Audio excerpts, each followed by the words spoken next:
It's been an interesting few days with some announcements, some delays, one major backlash, but it's not all bad news. Let's get into this.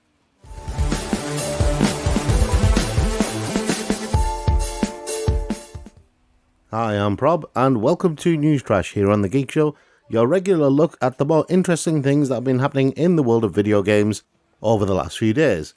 And kicking things off today is the news that Valve are delaying the first round of pre-orders for the Steam Deck. It's now estimated to ship in February 2022. Now, Valve did release a statement about this. They've said that the launch of the Steam Deck is going to be delayed by 2 months, and they're sorry about that. According to the statement, we did our best to work around the global supply chain issues, but due to material shortages, components aren't reaching our manufacturing facilities in time for us to meet our initial launch dates. Valve do have updated build estimates, but a lot of this should be taken with a degree of wariness because we don't know how things are going to progress. Hopefully the global chip shortage, the global material shortage is on the mend, but it's down to the bigger companies to work out the logistics for their manufacturing bases. Valve aren't the first or last manufacturer to be hit by the global chip shortage. Nintendo managed to ride it out for a while because they had a stock of things, but they're also being affected now. Sony, meanwhile, have reportedly cut PS5 targets for the year amidst the component shortages. They've reduced their production targets for the fiscal year due to the ongoing constraints with the PlayStation 5, and sources familiar with the matter told Bloomberg that the company has lowered its outlook from 16 million consoles assembled by the end of March to around 15 million. That's a 1 million reduction.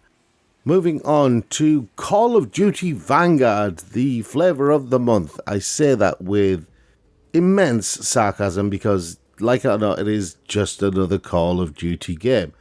But data miners have uncovered various references to various cameos. Some people will remember there was a Twitter post a while ago. A data miner called Nanikos tweeted out that there seemed to be an Attack on Titan crossover in Call of Duty Vanguard, but the latest from the data miners have found that there is a possibility that Captain America and Indiana Jones could be the latest characters who are coming to cameo in Call of Duty Vanguard. I'm not sure what to make of that, but then again, maybe there's a reason for all of this news about cameos coming out. Could it be that Activision Blizzard messed up somewhere? Could they have insulted quite a lot of people by accident or by design? We don't know. Well, the answer to that is yes, because Activision have had to apologise for the disrespectful use of the Quran in Call of Duty Vanguard. Pages of Islam's sacred text were rendered on the floor of a zombie map, and if anyone is familiar with Islam, then they will know that the Quran is the holy book, and they do not allow the Quran to be placed on the floor or any place where you can walk on. It's a degree of disrespect which has angered quite a lot of people in the Islamic community. Activision Blizzard have since removed the offending content. Sticking with Activision Blizzard, Blizzard have announced a new major content update to World of Warcraft's Shadowlands expansion called Eternity's End. The update 9.2 is the final major content update for this expansion, and it supposedly brings to a conclusion the story of the jailer and his plans to unmake reality. Now, Blizzard have released a developer's video which explains a lot about this, and if you're interested, go have a watch of it. I didn't so much watch the video, I watched the players' reactions to the video, which I found much more entertaining. Blizzard have stated that the storyline for Eternity's End will link back to previous events from other expansions, including all the way back to Warcraft 3. I am curious how that is going to be achieved, because even though I'm not as familiar with the story of World of Warcraft as a whole game, I do understand that there have been a lot of storyline complications, let's put it that way. So I'm curious how they're going to achieve that. Moving on to another long-running franchise, Rockstar have pulled Grand Theft Auto, the Trilogy, the Definitive Edition, from sale on the PC. Now, they've pulled it because of problems with the Rockstar Games launcher, which has suffered significant issues and made the game unplayable on the PC. An interesting thing came out because of the game being pulled. Rockstar have basically issued a new statement saying that they pulled the GTA, the Trilogy, the Definitive Edition game from sale on PC to remove files that were unintentionally included. Data miners, yes, we're back to the data miners, have discovered that the games contain missing music and Holy Grail dev notes. According to the data miners, the Trilogy, the Definitive Edition, contains music that's no longer licensed, as well as uncompiled code with developer comments. Anyway, because of pulling the game and because of a few other things, Rockstar is being inundated with refund requests as the backlash against the unplayability of the PC version of the game continues, because the launcher doesn't work and the game is attached to the launcher, and because the launcher didn't work for 2 days, people couldn't play the game for 2 days even though they'd paid for it. Not only that, the game freezes in San Andreas on the Xbox Series X, and there have been various graphical issues and bugs and progression crashes across all the platforms. So it's by no means a good release for Rockstar. We will keep an eye on this to see how that affects things going forward. Meanwhile, the CEO of Take-Two, Strauss Zelnick, has weighed in on the subject of NFTs, VR, and Facebook's metaverse. He likes NFTs, he doesn't like VR, and he already believes that Take-Two are dominating the metaverse, or the so-called metaverse, as he puts it. He hasn't outright dismissed the idea of a metaverse, but if you say that a metaverse is a digital location that you can go to be entertained, to connect with other people, to talk, to play, to drive cars, to engage in criminal activity, to be the police that stops the criminal activity, and you have fun along the way, then Zelnick's games like Grand Theft Auto Online, Red Dead Online, and NBA 2K's online version, with those three, they could be said to be dominating that market. I'm not quite sure where the criminal activity and the police stopping the criminal activity is in NBA 2K.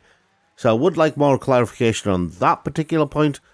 I would also argue that maybe they aren't dominating the market, because if that's the case, then just about every MMO on the planet that is of any note would also be dominating, and the biggest game in the world, which is Honor of Kings, would be the big playmaker within the metaverse space.